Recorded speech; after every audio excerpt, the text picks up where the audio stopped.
All right, so payday, right? We all know the feeling. That sweet, sweet direct deposit hits your account. Oh, yes. And suddenly, like, The world is your oyster. yeah, exactly. Like that new phone, those concert tickets, that fancy dinner you've been eyeing, they don't seem so out of reach anymore. It's like a temporary financial superpower. Totally. But then reality sets in. The bills come knocking. Oh, yes, the bills. And that's when the panic starts to creep in. Like, wait, where did all my money go? It can be a real roller coaster ride, that's for sure. It is. And it's something we've probably all experienced. And that's what we're diving into today. That's right. Figuring out the best, the smartest way to handle your hard-earned cash the second payday rolls around. We've got a fantastic resource to guide us today, a YouTube transcript from Vincent Chan. Oh yeah, Vincent's got some great insights. He really breaks down this whole payday routine step by step. Which, let's be honest, can be a lot to take in all at once. It could definitely feel overwhelming, like trying to drink from a fire hose.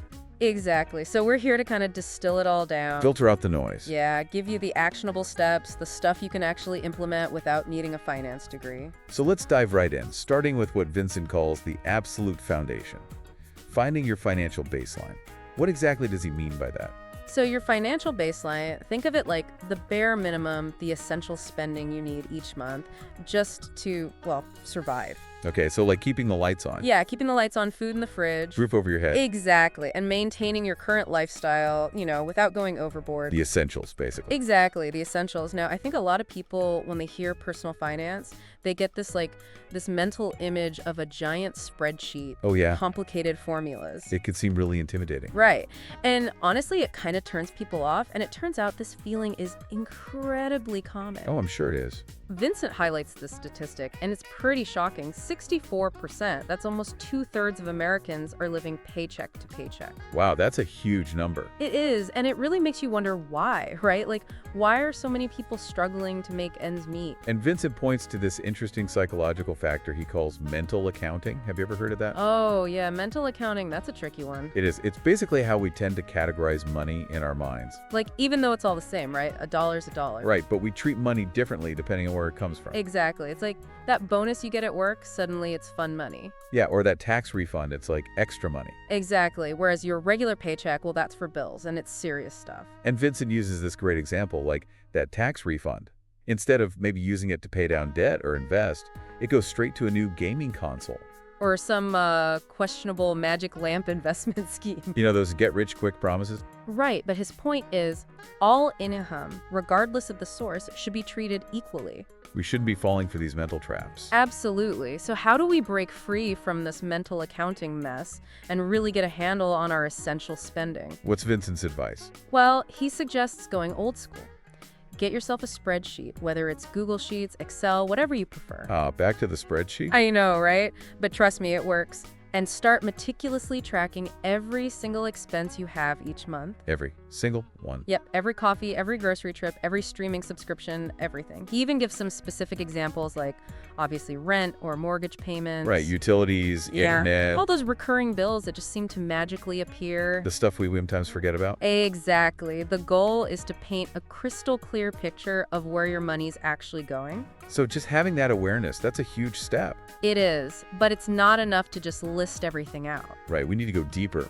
Exactly. The next step is where the real magic happens. We need to differentiate between the things we truly need and the things we simply want. Okay, so this is where we put on our ruthless budgeting hats. Exactly. Time to channel our inner Marie Kondo and declutter those expenses. So what are some of the things Vincent puts on the chopping block? Well, he mentions things like those streaming services you might have subscribed to but barely use. Oh yeah, I'm guilty of that. Aren't we all? Or maybe that mobile game subscription that you haven't touched in months. That's a good one. Or even just random stuff like extra office supplies. Do you really need another stapler? Probably not. It's about really paring it down to the essentials. Right, the bare minimum you need to live comfortably without going overboard. So from that ruthless accession, you arrive at your core essential expenses. What are the main categories Vincent highlights here? He breaks it down into 3 key areas, and he even suggests target percentages of your income for each. First up, housing. Okay, rent or mortgage payments. Exactly. Ideally, this should be under 30% of your total income. All right, that's a good benchmark. Then we've got groceries and food, aiming for around 10%. Okay, so basically keeping yourself fed. Exactly. And lastly, insurance and utilities, also aiming for around 10%. So all those essential bills. Yeah, like electricity, water, your phone bill, all that good stuff. And if you add those three core categories up, they should ideally account for less than 50% of your total income. Less than half, okay. So what does that signify? So that remaining half, that's where you get some flexibility. Okay, so that's for your savings goals, your debt repayment. Exactly, investing, and maybe a little fun money too. Got to have some fun, right? Exactly, but if your baseline, that total for those essential expenses, starts creeping above 50%, that's a red flag. Just like a warning sign. Yeah, it might mean you're overspending on those basic needs, which leaves you with less wiggle room for everything else. So less money for those financial goals. Exactly, and a signal to really scrutinize those expenses, see where you can potentially cut back. Okay, so time to get a little creative. Maybe Right, get resourceful. Vincent uses some funny examples, but they make a great point. Like, do you really need that apartment with the indoor pool? probably not essential. Right, maybe you can downsize a bit. Or do you need that premium phone plan with international roaming if you never leave the country? Good point. It's all about finding those areas where you can trim the fat without sacrificing your actual needs. And this is where having that detailed spreadsheet really comes in handy, right? Absolutely. It helps you identify those areas where you might be spending more than you realize. Okay, so once we have this financial baseline figured out, what's the next crucial step in Vincent's payday routine? Well, once you've got that baseline down, you're ready to move on to the next big thing, building your emergency fund. Ah, the emergency fund.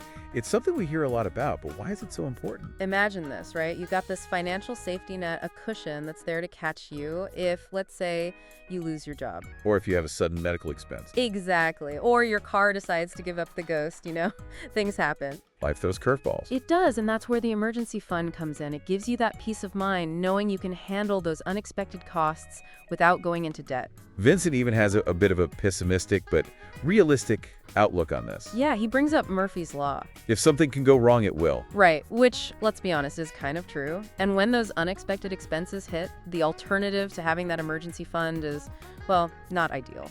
What are some of those less desirable options? Well, you might have to rely on family or friends for help, which can be awkward. Or worse, rack up credit card debt. Exactly, and we all know how quickly that can spiral out of control. Especially with those high interest rates. Absolutely. Vincent actually shares a pretty sobering statistic.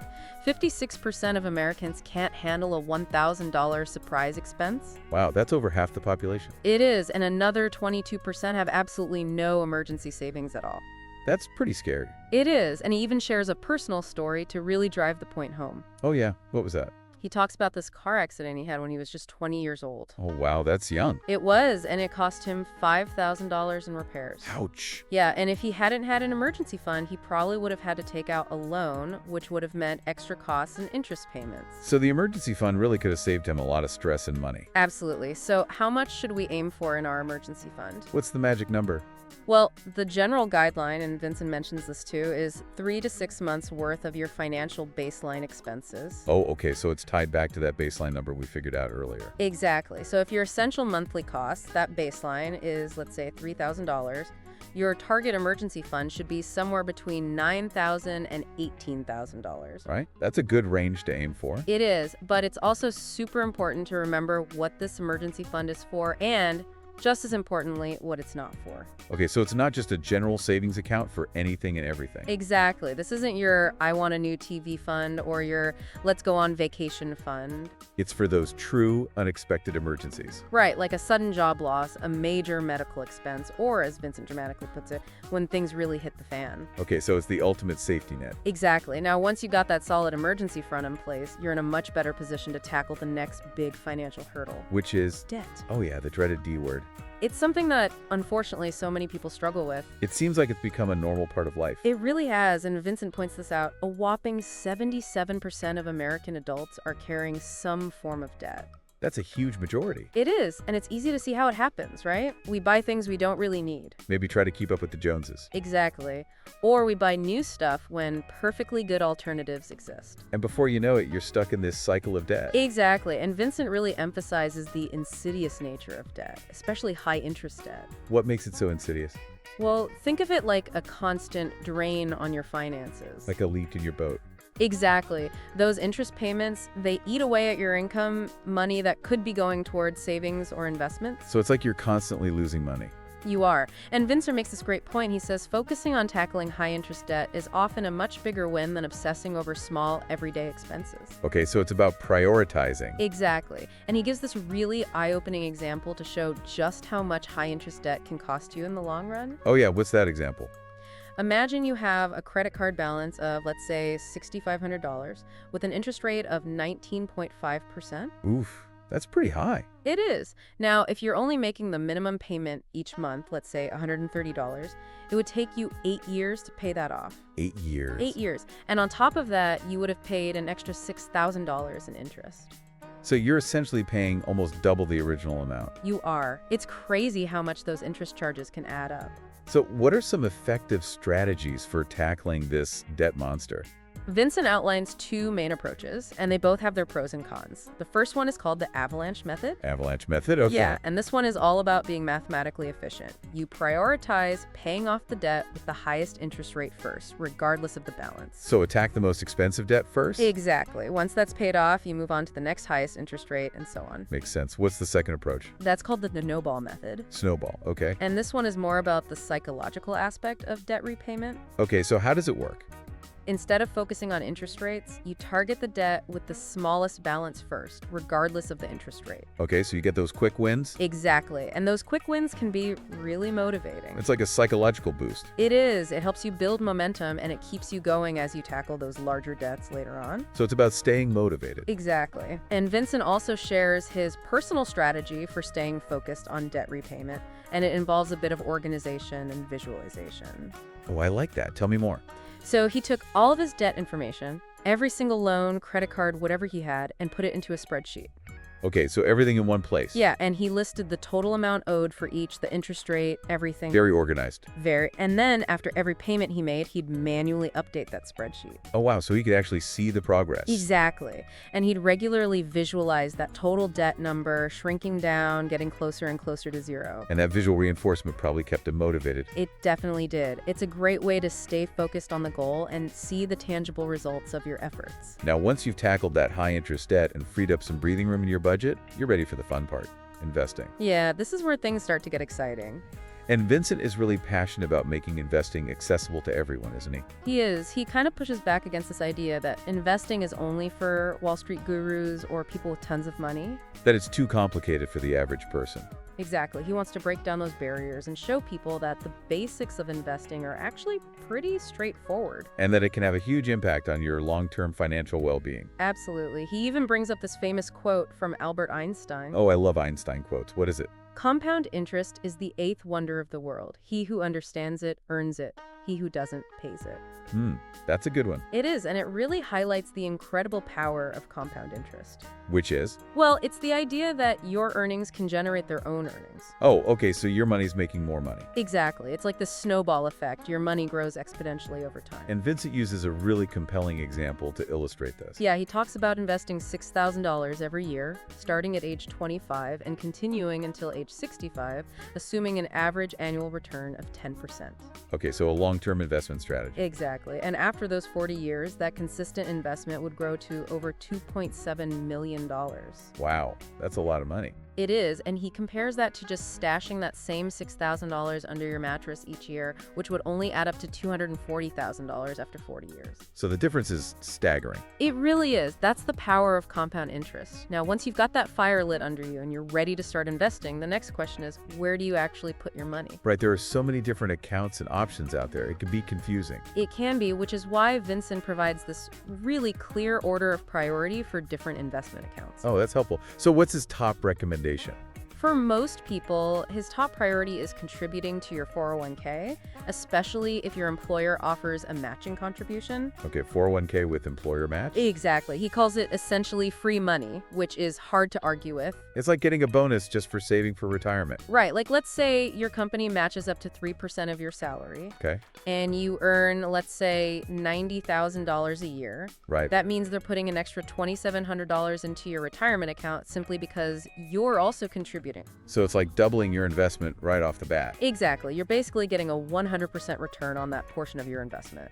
That's amazing. It is. And on top of that, there's a significant tax advantage to contributing to a traditional 401k. Oh, right, the tax benefits. Yeah, contributions to a traditional 401k are typically pre-tax, meaning they lower your taxable income in the present. Okay, so you're paying less in taxes now. Exactly. So in that $90,000 salary example, if you contribute $9,000 to your 401k, you'll only pay income taxes on $81,000 for that year. That's a nice chunk of change. It is. After you've maxed out your employer's match in your 401k, Vincent's next priority is the Roth IRA. Roth IRA, okay. How is that different from a traditional 401k? So with a Roth IRA, your contributions are made after you've already paid taxes on that money. Okay, so it's post-tax contributions. Exactly. But the big advantage of a Roth IRA is that any earnings within the account grow tax-free. Oh, that's a nice perk. And qualified withdrawals in retirement are also tax-free. So you're essentially shielding your future income from taxes. You are. And another great feature of the Roth IRA is that you can withdraw your contributions at any time without penalty. Okay, so it's a bit more flexible. It is. It's a great option for long-term tax-free growth. Now, after you've taken full advantage of those tax-advantaged retirement accounts, Vincent recommends putting any leftover investment funds into a regular taxable brokerage account. Taxable brokerage account, all right. What's the main difference there?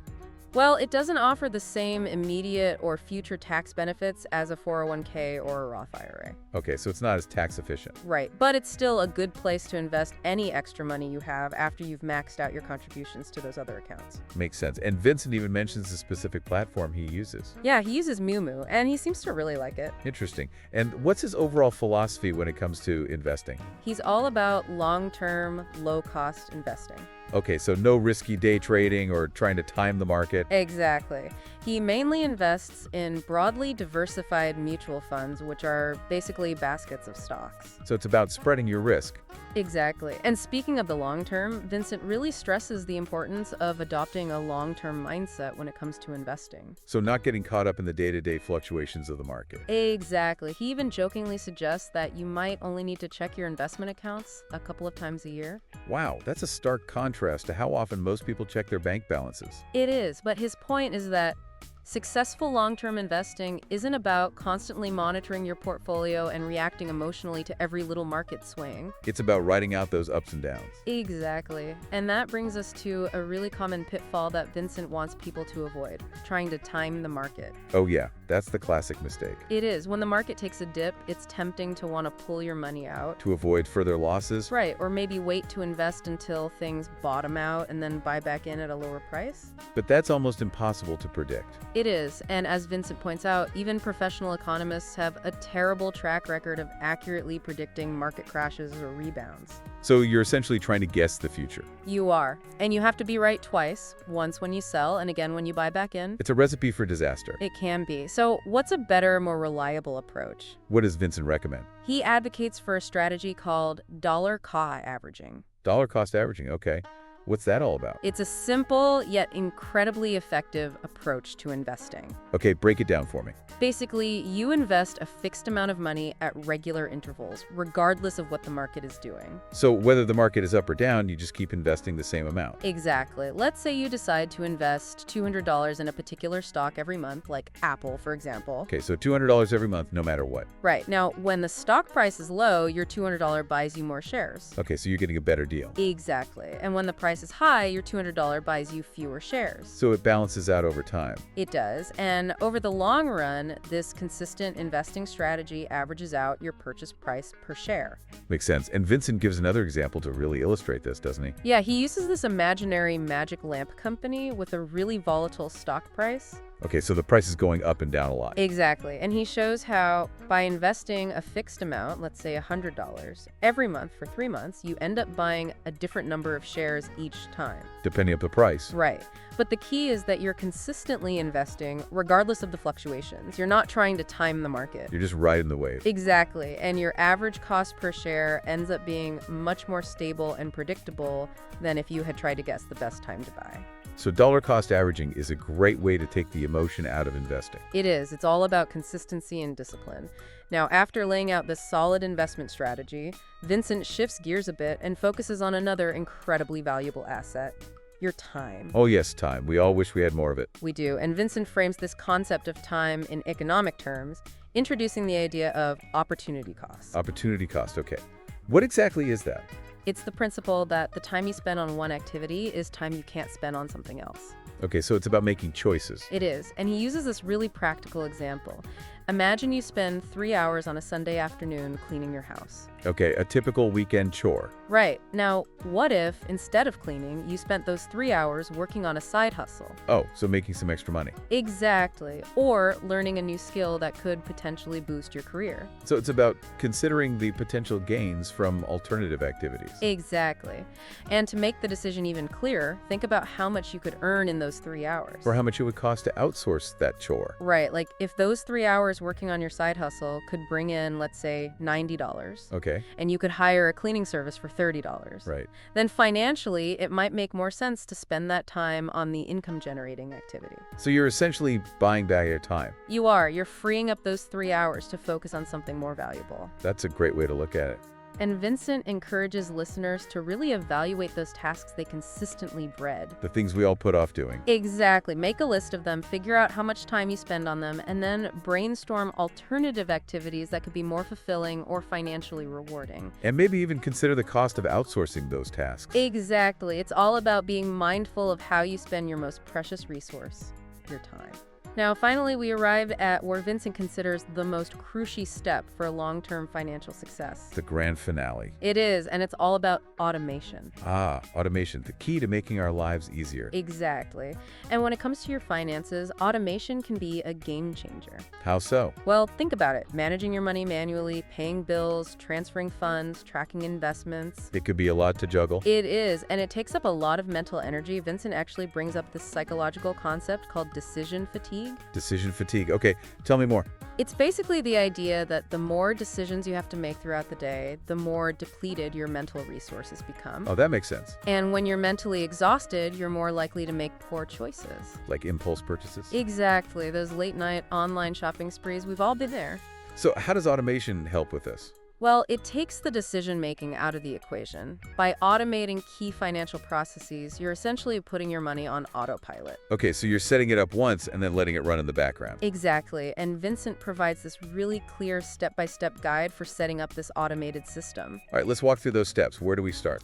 The very first step is to have your paychecks directly deposited into your checking account. Okay, so that's the central hub. It is, and from there you set up automatic transfers to ideally 2 new separate accounts, one for spending and one for saving. Okay, so 2 separate buckets. Exactly. Now, your spending account that's designed to cover all your fixed monthly bills like rent, utilities, subscriptions. All those essential expenses. Exactly. And if you have a good handle on your spending habits, you can even set up internal targets within this account for non-essential spending. So like a mini budget within the account. Exactly. Now, at the end of each month, any money that's left over in your spending account, It doesn't just sit there? nope, it gets automatically swept into your savings account. Okay, so it's like a forced savings mechanism. It is, and this savings account, this is where the magic really happens. This is the fuel for all your other financial goals. Oh, okay, so it's like the launching pad. Exactly. From this savings account, you set up automatic transfers to your emergency fund until it reaches your target amount. All right, so step 1, fund the emergency fund. Yep. And once that's taken care of, you can set up automatic transfers to your debt repayment accounts. To start chipping away at those balances. Exactly. And of course, you'll also establish regular automated transfers to your various investment accounts. So your money is consistently working for you even when you're not actively thinking about it?